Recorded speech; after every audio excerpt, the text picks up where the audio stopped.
Welcome, friends and Match applicants. This is Tiffany with Match a Resident, and today we're talking to Alexa, who is our featured applicant for the 2021-22 Match Cycle. We're going to follow Alexa's journey over the upcoming months as she applies for the match, and we are really excited about all the updates and insight that she'll share. So welcome, Alexa, and thanks for being here today. Hi, everyone. Thank you so much for having me. I'm really excited to be the featured applicant for this cycle, and I'm even more excited for this cycle itself. Awesome. So are we.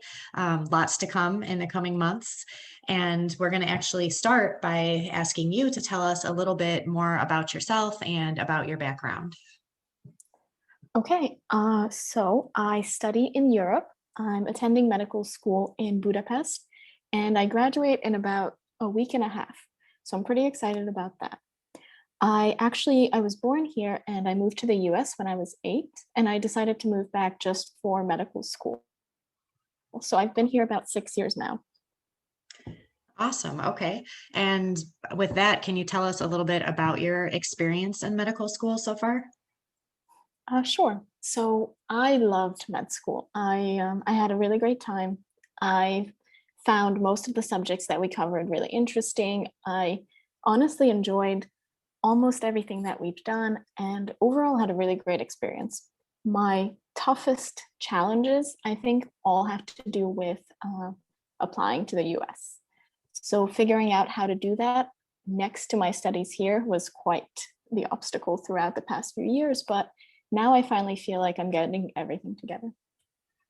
Okay, so when you say, figuring out how to apply for residency in the US, are there any particular struggles? Did you just have a hard time finding accurate information? Um, well, I'm sure that the other IMG students out there can relate, but it's likely that your school, like my school, doesn't have any resources for guiding you through this process. So right from the beginning, I had to do everything myself, searching online, looking for resources, figuring out exactly what I had to get done. So that was quite challenging. Studying for step one next to my medical school was also really hard because I had to juggle doing rotations and then doing, a dedicated period and taking step one. But I would say the most difficult part was actually finding rotations. Okay, rotations in terms of trying to get like US rotations or just in general rotations and specialties that you wanted to rotate in? I think both. So I'm applying to emergency medicine, which requires you to do a emergency medicine clerkship somewhere in the US to get a special letter of evaluation. So getting this clerkship was a huge struggle throughout the past year. And of course, the pandemic didn't help. But I would say that even just getting general US clinical experience can be very challenging for an IMG. And most of the programs that I wrote to asking for rotations, mostly they told me that they were unable to accept IMGs, especially now during the pandemic. So that was definitely really hard. And when you did finally succeed, was there anything in particular that you did that you felt got you through the door? Um, Unfortunately, I don't think it was anything I did. I think I got very, very lucky because it was through a contact that I was able to find my emergency medicine rotation.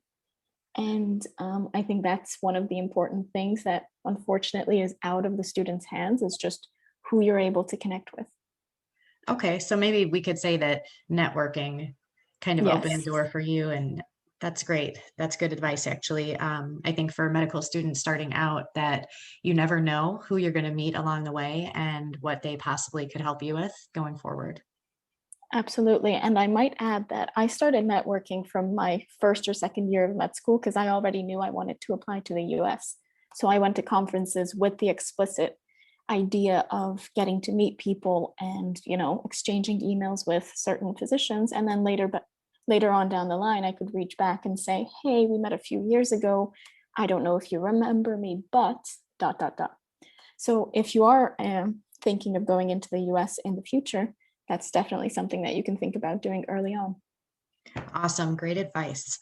Um, can you talk a little bit about what some of the most rewarding experiences have been as a medical student, even, if you're rewinding back to the first year all the way up to where you're at presently? Sure. So one of the best things about studying in the city that I'm in Budapest, is that we have a lot of departments all dedicated to certain specialties. So when we were learning dermatology, we were in the dermatology department and we got to see really rare cases, really interesting cases of dermatological patients. So I think that that was one of the coolest things about studying here, was that we had basically every specialty at our disposal. And when we were learning those classes, we were able to go straight to that specific hospital or department and meet with these patients one-on-one. So that was really cool. My best experience, I would have to say, was being in the emergency department during the pandemic. So last March, our university did a call for students to volunteer in the ER. And that's really when I got my feet wet and I could kind of get experience being in the emergency department. And that was one of the things that helped me decide that this was definitely the specialty that I was going to go into. Did you think that you would end up in emergency medicine when you first started out? Was that something you always just kind of had in your mind, or was it something, as you said, that experience primarily drew you to? Originally, I was thinking about surgery because I really like the idea of having a problem that you could fix with your hands. So seeing something and then doing the surgery and boom, you're done. So I was very attracted to surgery early on. But as I went through med school, I found that I enjoyed too many of my classes. I liked ENT, I liked derm, I liked pulmo, cardio. I enjoyed everything. And I wanted a specialty that kind of encompassed all of that. So from that moment, it just made sense that emergency medicine would be the thing that fits my personality and my wants the best. Okay, that makes sense. And our last question that I want to ask you is, what are your hopes for the upcoming year? Obviously, you are hopeful to match, but beyond that, what are you looking forward to? That's a great question because I often feel like all I can think about is the match recently. So Sure. it's nice, it's nice to kind of daydream about something else. So this is a gap year for me since I graduate in a few weeks. I'll be working in the emergency department here as a non-training physician. And I'm very excited about that because I get to get some hands-on experience and that's going to be great. But next to that, I really want to start experiencing life again. I want to travel a little bit more. I want to take language classes. I'm going to be learning French.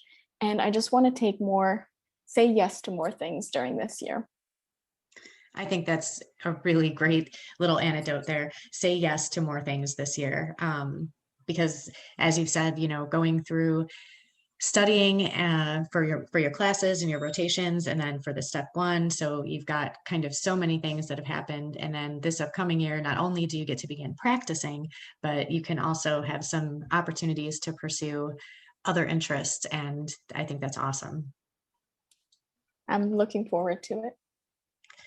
Great. Well, we are looking forward to the rest of our vlog series and having you contribute your experiences as you go through the ARIS application and all of the other things that come along with matching. We know that it's going to be busy, exciting, and maybe at times confusing and a little challenging. So we're really excited to have you report back, if you will, and let us know about all of your experiences. It's going to be a great season. I can already feel it.